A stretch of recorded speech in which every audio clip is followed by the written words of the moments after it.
Happy Friday, everybody. Welcome to another episode of China Update, where we discuss leading political, economic, and geostrategic news and analysis on the world's number 2 economy. My name is Tony. It has been another huge day. We have a lot to cover.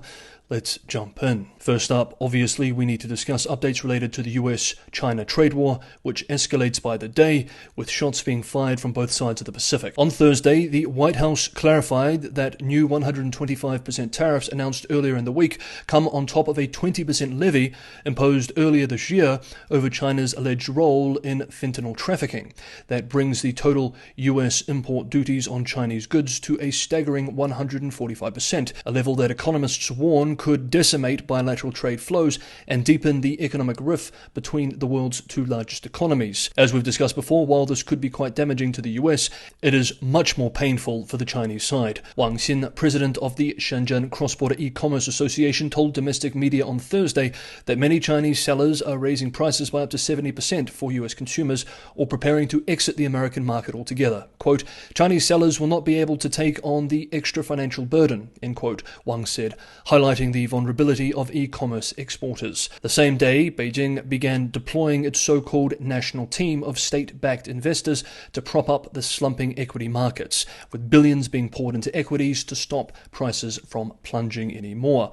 The move followed a sharp sell-off in Chinese and Hong Kong stocks triggered by the latest tariff escalation and fears of a prolonged trade and capital decoupling. In a further sign that Beijing is widening its retaliation beyond goods, China's film regulator announced Thursday too a cut in US film imports. According to the official statement, the US government's, quote, erroneous practice of imposing excessive tariffs, end quote, has undermined goodwill among Chinese audiences. Instead, China will seek to, quote, import more excellent films from more countries around the world. End quote. This could be the first step in a broader push against the US services sector, where America holds a trade surplus with China. We note, though, that China's trade surplus with the United States when it comes to goods is much larger. State-linked accounts on social media platforms have cited experts suggesting Beijing could soon target US travel services, intellectual property royalties, and transportation sectors. This would be quite an escalation. We note, too, however, that serious abuses of American and other countries' intellectual property, royalties, and rights has long occurred in China. Moreover, a list of 6 potential countermeasures circulating on Chinese platforms this week, reportedly sourced from government advisors, include banning or reducing US film imports, which has already happened, but also include suspending cooperation on fentanyl and restricting American agricultural goods and poultry exports. Most notably, the list included investigating the intellectual property profits of US firms in China and possible retaliation in the service trade sector. Meanwhile, the effect of the tariffs are already being felt on the ground, crippling entire sectors. Hong Kong-based South China Morning Post reports that some Chinese exporters are abandoning shipments already en route to the United States in a desperate bid to avoid punitive tariff costs. Industry insiders have described the trend as, quote, preparing for the long march. End quote. A staff member at a China-listed export firm revealed that daily US-bound container volume had plummeted from 40 to 50 to just 3 to 6 containers. Quote, the loss on every container is now greater than the profit we used to make from shipping to, end quote, the staffer said, adding, quote, who's going to keep doing this? End quote. Analysts warn that more than half of Asia-North America shipping capacity could vanish in the coming weeks due to tariff uncertainty. The situation has forced drastic decisions. The company speaking to the South China Morning Post has scrapped shipments from factories in Vietnam, Indonesia, Malaysia, and the Philippines. Orders that haven't yet been loaded are being cancelled outright.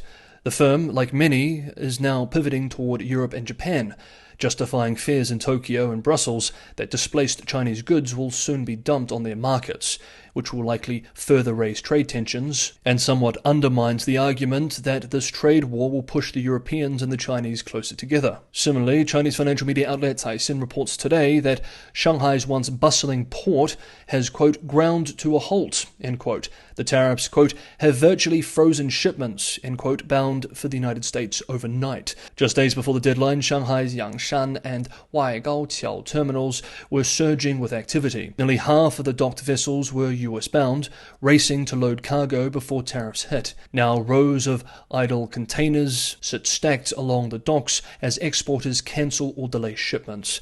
According to Huatai Futures, 26 sailing from China to the United States were cancelled between the 14th of April and the 11th of May, reducing capacity by nearly 40%. Bookings mirror the disruption. China's US-bound container bookings dropped over 63% in recent days.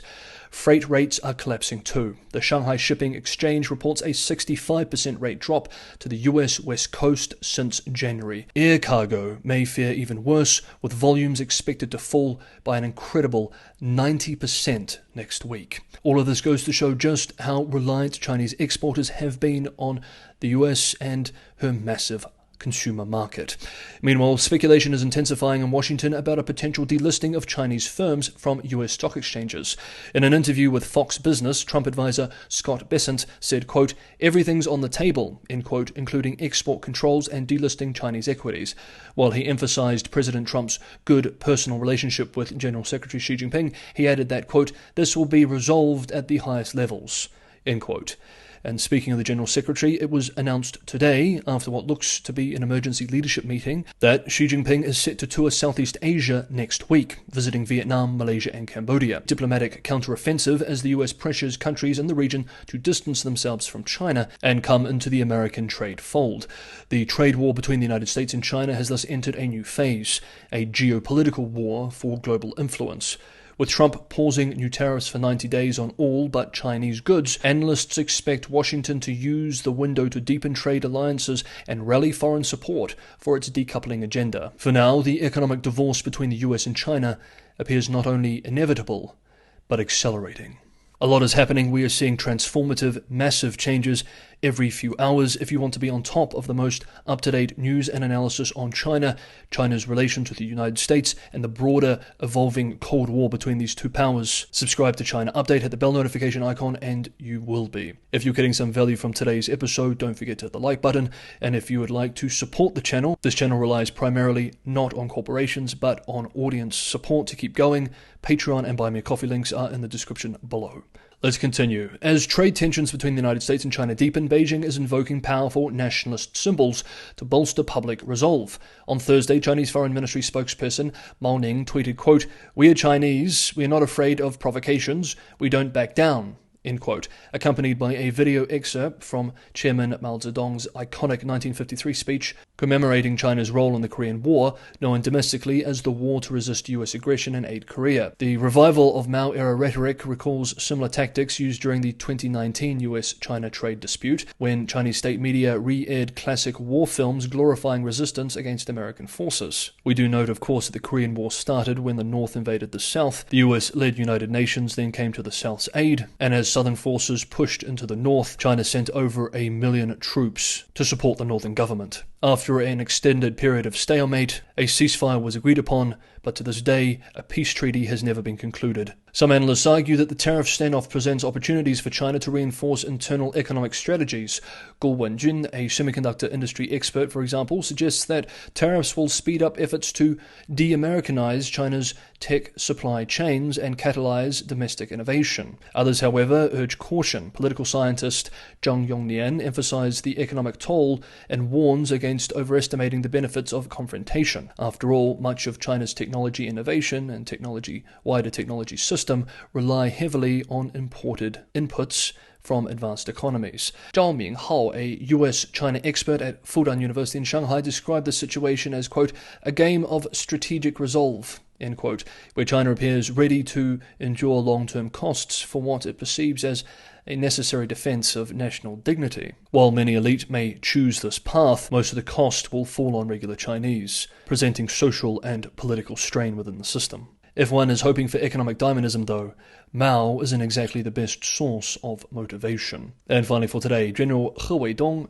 Vice Chair of China's powerful Central Military Commission, CMC, is reportedly under investigation for what appears to be another high-level purge within the People's Liberation Army. According to the Financial Times, 5 sources have confirmed that He has been removed from his post in recent weeks. While the official reason has not been disclosed, sources suggest possible corruption or a political power struggle involving fellow CMC Vice Chair Zhang Youxia. He Weidong was the PLA's second highest ranking officer and a member of the Communist Party's Politburo, making him the third most senior figure in the Chinese military. His removal marks the most dramatic shake-up in the upper ranks of the PLA since Xi Jinping suspended CMC member Miao Hua last year for, quote, serious violations of discipline, end quote, a phase typically associated with corruption. The opacity surrounding He's downfall adds to growing speculation about deeper instability within the military and the party. Some analysts suggest He may have been part of an attempted maneuver to sideline Zhang Youxia, signs of political instability and infighting at the very top of China's leadership, though this remains unconfirmed. Regardless of the precise cause, his removal signals continued volatility in China's military leadership. With both He and Miao now out of favor, there is rising concern that others closely associated with them, either through promotion or collaboration, could soon face scrutiny. The episode underscores Xi Jinping's ongoing efforts to tighten control over the military, but also hints at possible fractional discourse inside China's most powerful institutions and halls of power. Okay, that is today's episode of China Update. If you want to continue to be on top of these updates as they come out, don't forget to subscribe.